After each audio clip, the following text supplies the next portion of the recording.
Hello and welcome to Diverse and Inclusive Leaders. This is the show where I speak with the most inspirational and thought-provoking leaders of today and unearth their unique stories of diversity and inclusion to help inspire, educate and motivate others to make the world a better place. Today I am joined by an LGBTQ+ ambassador and expert. His name is Michiel Kolman, PhD, and he is the Senior Vice President and Academic Ambassador at Elsevier. He's also the former president of the International Publishers Association, or IPA, where he now chairs Inclusive Publishing and Literacy. He serves on the Federation of European Publishers, or FEP, board and is vice chair of WIPO's Accessible Books Consortium board. He's a strong supporter of inclusive publishing and is also an expert when it comes to sustainability in the world of publishing and research. Finally, he is also the co-chair of Workplace Pride, supporting LGBTQ+ workplace inclusion internationally, and is the executive sponsor of Elsevier Pride, listed twice a row in the years within the Financial Times top 100 ranking of most influential LGBTQ+ senior executives. I feel like I need a break after that incredible introduction when it comes to the things that you have done, Michiel, but a very, very warm welcome to the Diverse Inclusive Leaders podcast show today. Thank you. I'm very happy to be here. Delighted to have you. And before we kickstart into diving deep into one of my favorite subjects around LGBTQ+ inclusion and sexuality, I wonder whether you can tell us a little bit about how you came to be where you are today and some of the current work that you are doing to really champion best-in-class initiatives when it comes to LGBTQ+. Yeah, so I mean, actually, the story really started when I'm not going to talk forever about this, but I studied in New York in the 80s and early 90s. And that was a tough time for the LGBTQ community. And what I found inspiring, even during the difficult circumstances, was the sense of community. And when I look back, I thought maybe I should have participated more and contributed more. So, fast forward, there was at some point an opportunity at Elsevier for us to be more active in the area of LGBT workplace inclusion. And I thought, yes, I'm going to make that happen. So that was about 10 years ago. We joined Workplace Pride, and we started also participating in the benchmark for Workplace Pride. So how are we doing compared to other countries, other companies? We started Pride chapters, so we had one in Philadelphia, one in Amsterdam, and now we have like 15 around the world. And so, yeah, when I look back after almost 10 years, I've seen we've quite some progress there. But it all kind of started, I think, in New York when I was a PhD student there at Columbia, living in a difficult time for the LGBTIQ+ community. Well, thank you so much for sharing, Michiel. And I wonder whether we can rewind in time somewhat, because you talk about the fact that the last decade you have really spearheaded a lot of this fantastic work around everything from academia through to publishing and all the work that you now do. And of course, it has, as you have articulated there, not been an easy ride at all for the LGBTQ+ community. And it's something that differs very much so from country to country. Talk to me about your personal experiences, because obviously when it comes to work, I can see how you have ended up wanting to do more for this community. But rewinding back in time, on the personal note, obviously you're from the Netherlands, you're from Europe, you've traveled now extensively around the world. Talk to me about kind of the earlier days. Did you foresee yourself being in the positions that you did today? Was there a reason that you took the route that you did, and personally has your life within the LGBTQ+ community affected how you see things in the workplace? Yeah, so it's an interesting question. I was very happy to work at Elsevier, which is, and I've been there for 25 years, so a long time. And it was always a very open and supportive international environment. Having said that, of course, I have a very global role. So I've been active in many countries, and sometimes, Elsevier send me to Iran or in countries which are a little bit more conservative, or countries where homosexuality is criminalized, and so you always have to find this kind of difficult balance. People often think, you're in your 20s and you come out and you're a gay man and that's it for the rest of your life. But actually, people from the LGBTQ community, we face many new situations when you meet a new client, a new customer, when you go to a new country. You have to kind of navigate. So how much can you really share about yourself? How authentic can you be, and how much you have to be kind of careful, etc. I must say I'm very fortunate that at Elsevier, people are very supportive. And when I said, I think we should start Elsevier Pride, my colleague Emily said, absolutely. How much money do you need? What can we do to help? And it also means that, for instance, when in any office you are at Elsevier, so also in countries where it's not so easy to really embrace diversity or inclusion, where it's not easy to be part of the community, we make it very clear that in those offices it's the Elsevier values and the Elsevier rules and regulations that apply. So anybody can be themselves. And I remember we opened an office in the Middle East. And we went through our rules and regulations with a local lawyer, and of course we had this rule that you cannot discriminate on sexual orientation. And he said, well, you have to remove that because in my country, homosexuality is illegal. And then we explained, well, first, this illegal part doesn't really apply to the office because they're not. And in our office, our rules apply, and they take precedence. So we definitely will keep it in. So I'm very happy that that global support is there, and also I've seen that through the years there's much more appetite to also go a bit beyond just our office and to be also see how we can support our communities in the countries where we're active. Even in the Netherlands, we organize lots of social events, like we call it drag Queen Bingo, for instance, super popular. Do always during Amsterdam Pride, which is at the end of July. And anybody, of course, is welcome, whether you're gay or straight or lesbian, member of the community or an ally. But it's especially my straight colleagues already asked me in March, when is Drag Queen Bingo coming? And I have to explain, well, it's during Pride, and Pride is at the end of July. But that is also a fundraiser. And so we raise funds, for instance, for Transgender Netherlands or Amnesty Pride. At the same time, we're also active outside of our office. So, for instance, at Elsevier, we're the first corporate sponsor of the HIV/AIDS Monument in Amsterdam. And which I'm personally particularly proud of is that in Chennai, India, we actually supported a conference about LGBT workplace inclusion at the time when homosexuality was still illegal. But we felt it was clear that we should contribute to that discussion. In the meantime, of course, the laws have changed in India. More progress has been made, and I hope that our conference, international conference, kind of contributes a little bit to that discussion. It certainly had very strong coverage in the media, in the local media, like in the Times of India or in the Hindu, and the conference itself was very positive. So. So civil society was there, and then representatives from many kind of global companies were there as well. And we at Elsevier, we hosted that, I think now almost like 5 years ago. So I see this kind of trend that, of course, we focus very much on what we do in our own offices, in our own company culture, but also what we can contribute to society at large. It's fantastic that you look at things internally and externally, which ultimately is what I truly believe will be how we move the dial sustainably when it comes to areas of diversity and inclusion and belonging. And interestingly, you mentioned right at the beginning of what you were saying when it comes to these changes that we've seen. And sadly, the fact that it really wasn't that long ago that we were seeing this being illegal in many countries.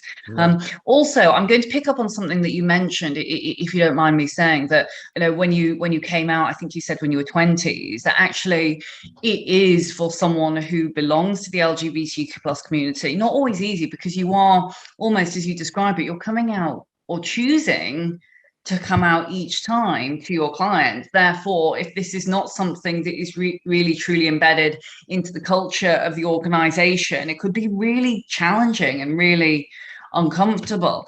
So it's wonderful to hear that Elsevier have actually just put their money where their mouths are, excuse the expression, and back this with cash as well, because ultimately, it is making sure that we invest and we do what we say, and it is not just that we are talking about it. We're also putting in the action-led insights to drive that change. I wonder, in terms of the growth and progression you've seen over these last 10, 20 years, what have been the key areas that you think have made a true sustainable difference for organizations that are still struggling or believe that they have a number of individuals within their organizations who have not yet come out? Yeah, so if I look at Elsevier, what really made a difference is that we had this bottom-up activism. So it's all the pride groups, but also groups around other lenses of diversity, whether it's gender or disability or race and ethnicity. And we really tapped into all that very positive, creative energy there. And at the same time, we see strong, structural, outspoken support for diversity and inclusion from the top. And that really was accelerated. Like a couple of years ago, we got a new CEO who was relatively young, female, Turkish.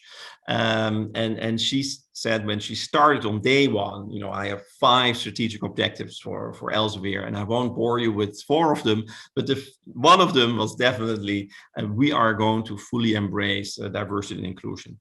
And if there's anybody at Elsevier that doesn't allow others to be themselves, then there's no room for that person at Elsevier. So it was a very strong message, like, D&I is a top priority. D&I is on the agenda. And so that combination of support from the top and activism from the bottom really, really, really helped there. We then kind of professionalized, I find, D&I. We rolled out programs. We did in the past already, some unconscious bias training, which was a little bit more focused on what not to do. And in the meantime, we kind of switched to more like, a more training around inclusive behavior, on psychological safety. And that's more like what to do. So it's more, emphasizing the positive. And I think that worked much better. And I find, for instance, rolling out psychological safety, it's almost like a condition for a company culture in which you can have a diverse company culture and also an inclusive culture.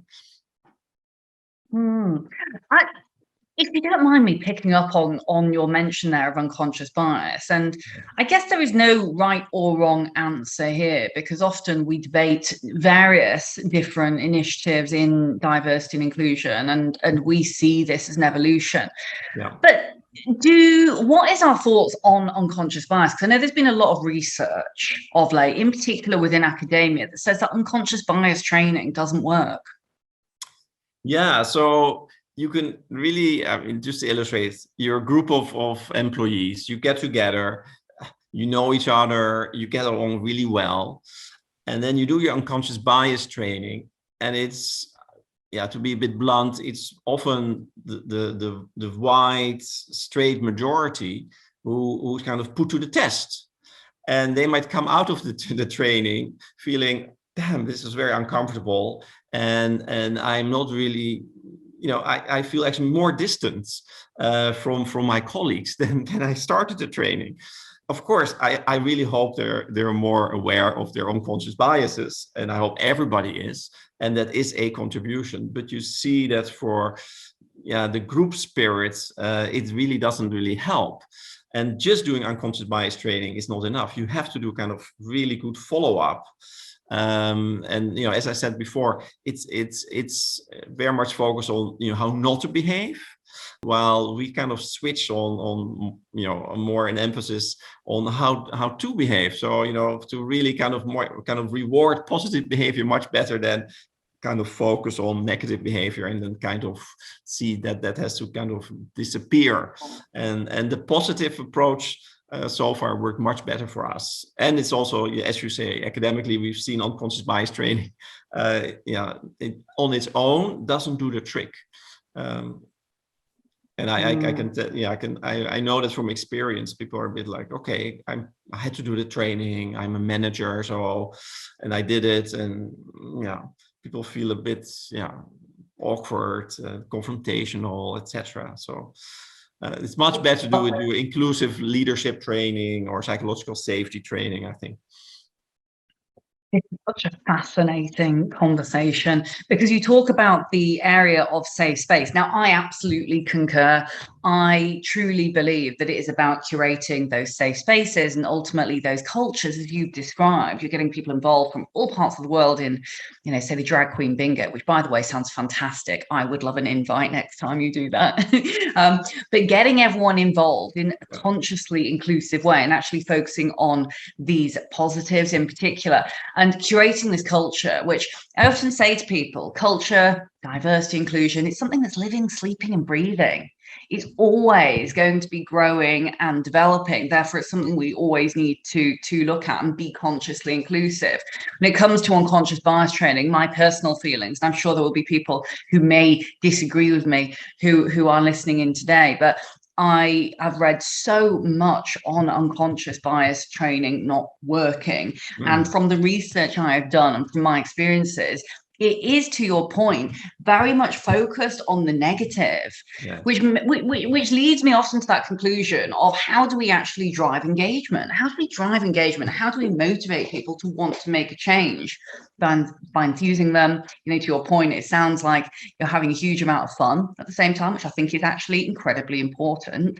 By beating people with a stick and saying, you are biased, are we actually really moving the dial? And questionably, this is just an open-ended question, is bias actually unconscious, or is it more conscious? I've been debating this fact myself for a little while, but I think it seems more conscious, because aren't we aware of what we are thinking? I don't know. I'd love to know your thoughts as an academic. Yeah, so I'm no expert in that field, but I completely understand where you're going. So even if thoughts might have been unconscious and have been made conscious, does it then also immediately translate to different behavior? And also that you feel more connected with your colleagues. And I think so far we've seen, it creates actually some kind of distance with your colleagues, especially from, I would say, the majority. And that's why I find it so important that we always emphasize this allyship. And I'm very happy that this is one of the key priorities for Elsevier this year and in the coming years. And allyship, it's all kind of allies. So allyship with the LGBT community, or people with disability, or around gender, because you cannot change the company culture when you are a minority.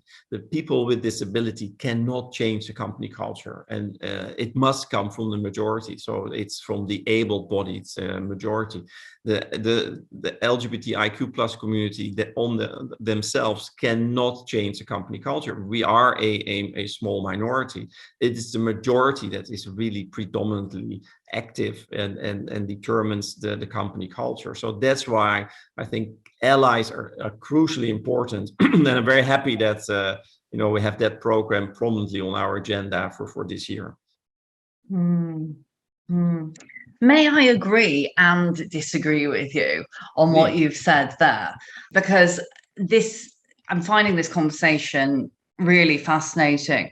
On the side of allyship, again, I think that this is so important, because it is, as you say, the majority to an extent, those who are in positions of power, the vast majority are middle-aged white guys, not in a negative way, but it is those who are in the positions of power in the majority that are going to have a big impact.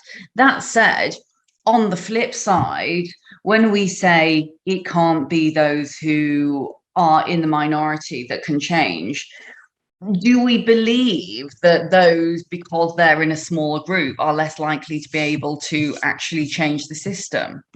Because I would say, in some senses, those who have got the fire in their belly or have been in that position of, some may say weakness, perhaps, but those are who are in a smaller capacity actually have that superpower and that capability to show the majority the way that we should be going in the best course. No, absolutely, and I completely agree with you. And it's both groups, of course, they have to do it. But it's unrealistic to say, oh, you want to change the culture, and so the LGBTQ colleagues have to change everything. That will not work. You must get the majority on board as well. That's the point I'm trying to make. No, and I love it, of course, that is this bottom-up activism, this passion, which I see from all the employee resource groups in many different companies. So yeah, and you definitely have to tap into that. And they are catalysts of change, no doubt about it. Yeah.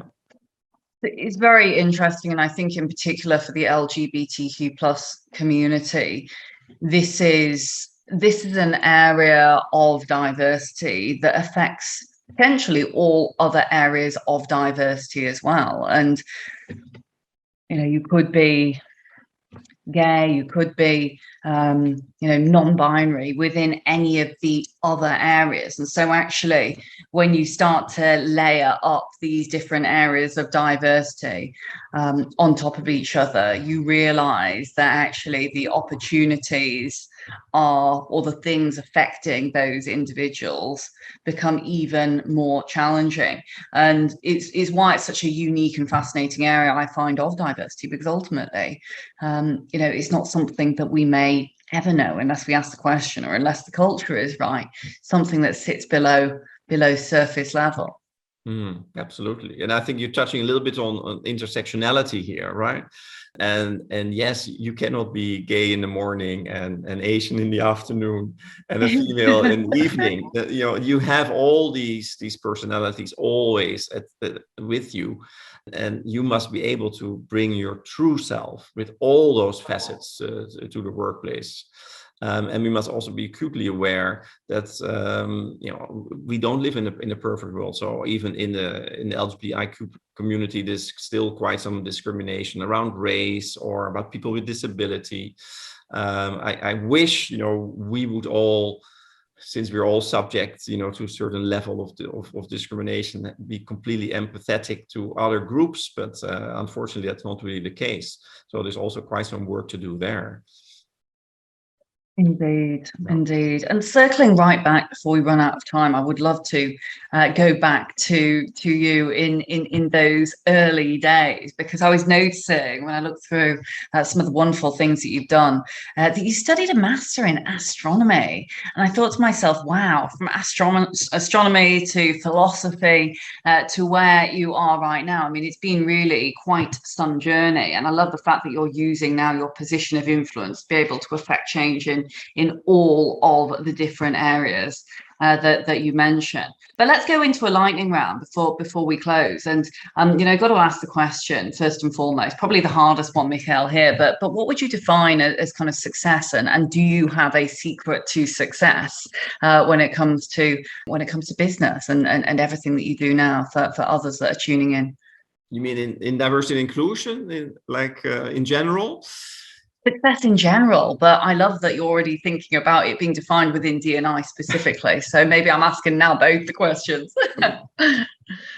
Well, for me, yeah, I did study astronomy because I was fascinated by the stars and galaxies, and I studied first here in my own country, and then later I did a PhD in New York. So I am super fortunate actually to go to this great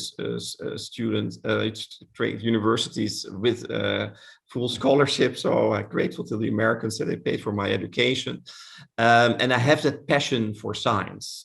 And I think the passion is something that really drives me. And now I work at a scientific publishing company. But again, I deal with scientists who have the same, passion. They will get out early in the morning and jump out of the bed because they could discover, a new quasar or maybe make a contribution to the corona crisis. And I find that passion is really a driving force.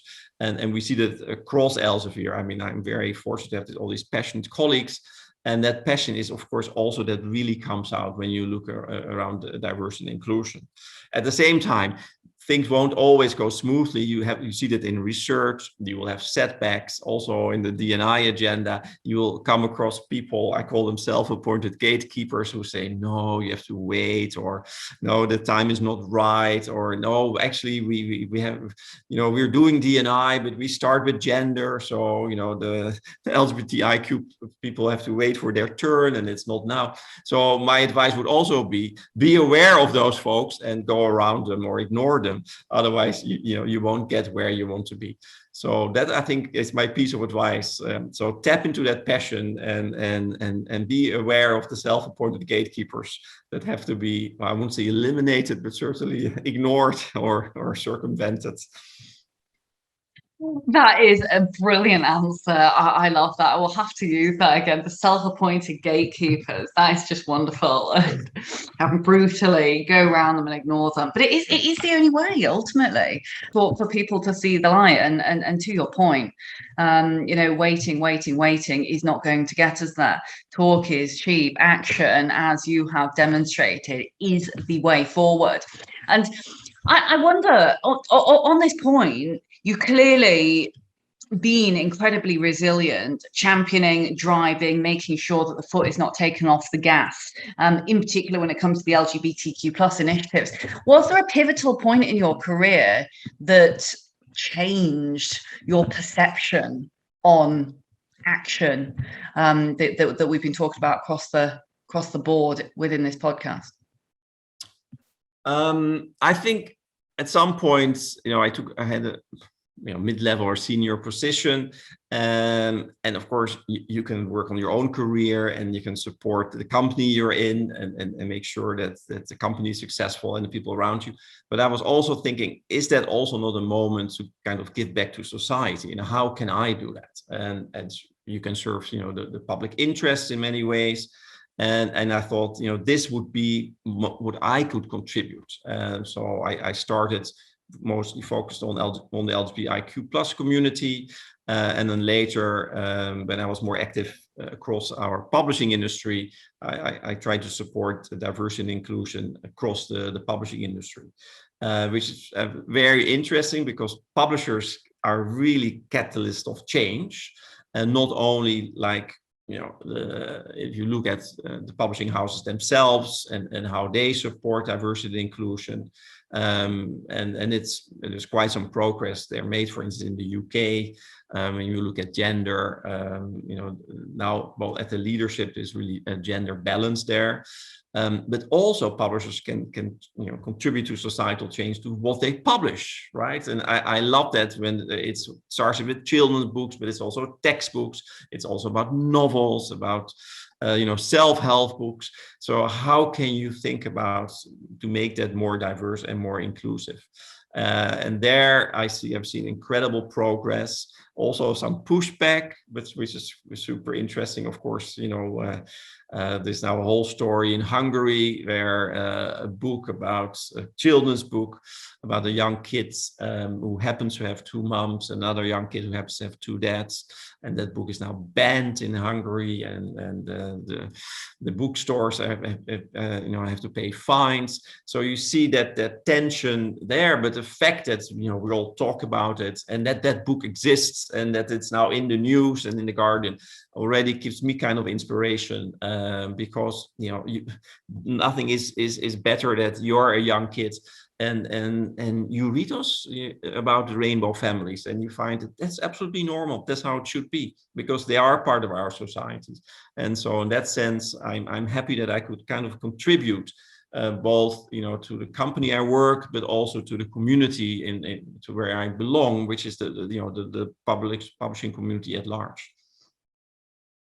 It makes me so angry when I hear stories like that. To ban books, it is just unbelievable, and it is a very stark example of why we must keep doing this important work.